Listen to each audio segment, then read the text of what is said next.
स्वस्ति नो मिहिदामश्विना स्वस्ति देव्या नर्मणः स्वस्ति पूषा सुरोददातनः स्वस्ति ध्यावः स्वस्ति नस्पति पुनर्धरारुणीमः धातुं यज्ञाय स्वस्तिरस्वनः स्वस्तिर्मानुषे सप्तास्या संवदिरयः त्रिसप्तसमिदत्प्रतघाता अजावयः यत्पुरुषं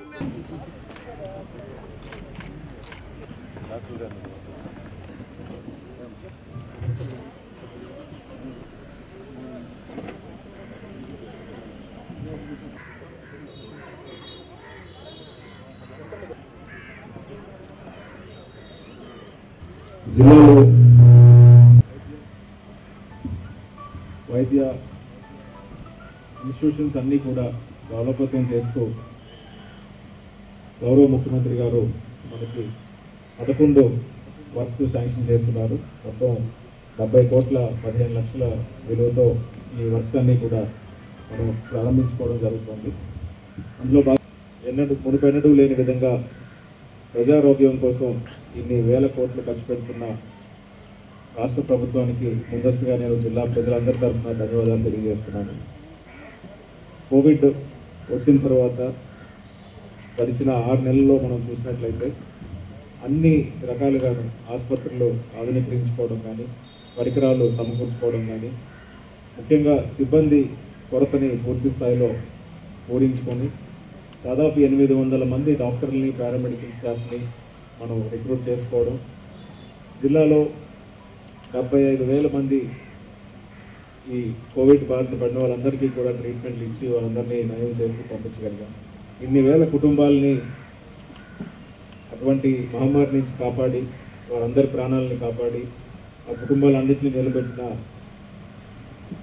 వైద్య ఆరోగ్య శాఖ సిబ్బందికి ఈ కరోనా విధుల్లో భాగంగా అన్ని డిపార్ట్మెంట్స్ కూడా అహర్నిశలు రాత్రి పగలు పనిచేశారు.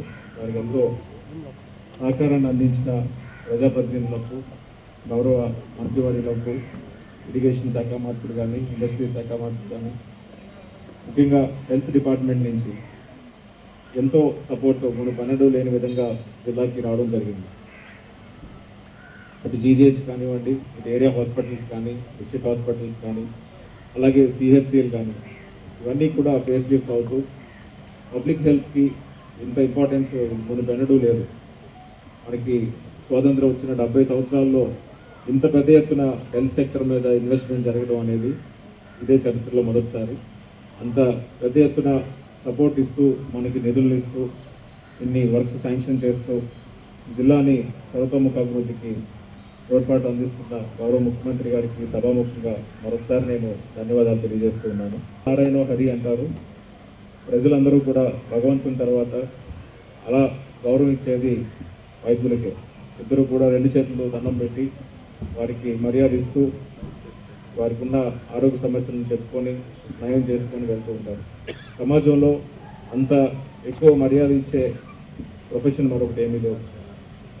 అలాగే అంత కష్టపడి చదివితే తప్ప డాక్టర్స్ కాలేరు. ఎంతో కాంపిటీషన్ ఉంటుంది.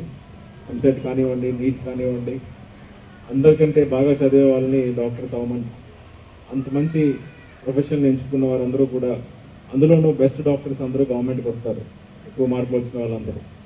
సో వారు అంత తెలివితేటలతో, అంత మంచి అకాడమిక్ ప్రొఫైల్తో వచ్చిన వాళ్ళు అదే కంటిన్యూషన్తో, ఆ సేవా దృక్పథంతో రిటైర్ అయ్యే వరకు కూడా మీరు బెస్ట్ అనిపించుకొని ప్రజలకి మెరుగైన సేవలు అందిస్తూ, ప్రజలందరికీ ఎప్పటికీ అందుబాటులో ఉంటూ, ప్రభుత్వం పట్ల, ప్రజారోగ్య వ్యవస్థ పట్ల మీరు భరోసాను కల్పిస్తూ ప్రజలందరికీ కూడా మెరుగైన వైద్య సేవలు అందించాల్సిందిగా మరొకసారి విజ్ఞప్తి చేస్తూ, ఇందులోనే మనం అత్యాధునిక వసతులతో కూడిన ఒక బెటర్ హెల్త్ కేర్ సెంటర్గా మార్చుకోవాలని, దీనికి అనుబంధంగా అన్ని గ్రామాల్లోనూ వైద్య ఆరోగ్య శాఖ తరఫున మన గౌరవ ముఖ్యమంత్రి గారు వైఎస్ఆర్ హెల్త్ క్లినిక్స్ కూడా మంజూరు చేస్తున్నారు. ఇవన్నీ కూడా త్వరితగతిన మనం పూర్తి చేసుకుంటే టెరిషరీ సెక్టర్కి అవసరమైనవన్నీ రిఫరల్స్ విలేజ్ నుంచే డైరెక్ట్గా మనకి సిహెచ్సి వరకు వచ్చే అవకాశం ఉంటుంది. ఎన్నో విలువైన ప్రాణాలని మనం రైట్ టైంలో కాపాడగలుగుతాం. ఇన్ని సంవత్సరాల తర్వాత కూడా ఇప్పటికీ మాతా శిశు మరణాలు జరుగుతున్నాయంటే అది కేవలం మెడికల్ హెల్త్ సెక్టర్లో ఈ రిఫరల్ సిస్టమ్ సరిగ్గా పనిచేయక, అది కూడా గమనించి గౌరవ ముఖ్యమంత్రి గారు ఈ 108, 104 వ్యవస్థను కూడా పూర్తి స్థాయిలో బలోపేతం చేశారు. అలాగే ఆరోగ్యశ్రీని కూడా మునుపెన్నడూ లేని విధంగా కొన్ని వందల ప్రొసీజర్స్, సర్జరీలు అన్నీ కూడా యాడ్ చేయడం జరిగింది. అది కోల్పోతున్నారని ఆ టైంలో ఆసరా కింద కూడా వైఎస్ఆర్ ఆరోగ్యశ్రీ పథకంలో అమౌంట్ కూడా ఇస్తూ వారికి అక్కడే ఉండి ట్రీట్మెంట్ చేయించి పంపించడం అనేది మునుపెన్నడూ మనం చూశారు కానీ గొప్ప విషయం. అలాగే హెల్ప్ డెస్క్లు కూడా ప్రతి హాస్పిటల్లోనూ ఏర్పాటు చేసి వారు ఎక్కడ ఎటువంటి వైద్యం అందించాలి, ఎలాంటిది ప్రభుత్వం ఇస్తోంది, ఉచితంగా వారు ఎన్ని వైద్య పరికరాలు, వైద్య ప్రొసీజర్స్ అందుతారు అనేది వారికి తెలియజేస్తూ ఆ హెల్ప్ డెస్క్ అక్కడ పనిచేయడం జరుగుతుంది. మన జిల్లా నుంచి ఈవెన్ చెన్నైలో ఉన్న హాస్పిటల్స్లో కూడా హెల్ప్ డెస్క్లో ఆర్గనైజ్ చేస్తున్నాం. అక్కడ సిబ్బంది నియామకాలు చేసాం. పూర్తి స్థాయిలో హెల్ప్ డెస్క్ కూడా క్రియేట్ చేయడం జరిగింది. ఎవరైనా ప్రజలు, పేదవాళ్ళు పెద్ద పెద్ద హాస్పిటల్కి వెళ్ళి వైద్యం చేయించుకోవాలన్నా, పెద్ద సమస్యలతో బాధపడే వాళ్ళు ఓపెన్ హార్ట్ సర్జరీ లాంటివి కూడా చెన్నైలో చేయించుకోవడానికి కూడా వీలు కల్పించి అక్కడ కూడా మన వాళ్ళు ఉండి దగ్గరుండి వీళ్ళు తీసుకువెళ్ళి ఆ ప్రొసీజర్స్ అన్నీ చేయించేలాగా ఈ హెల్ప్ డెస్క్ ఏర్పాటు చేయడం జరిగింది. అలాగే ఇప్పుడు మనం చూస్తున్నాం అన్ని చోట్ల ఈ న్యూ స్ట్రెయిన్ అనే ఒక భయం అందరిలోకి వచ్చింది. యూకే నుంచి వచ్చిన వాళ్ళ నుంచి కొత్త రకమైన కరోనా వైరస్ వస్తుందని రకరకాల మీడియా వార్తలు కానీ సోషల్ మీడియాలో కానీ అందరూ చూసి కొంచెం భయాందోళనకు గురవుతున్నారు.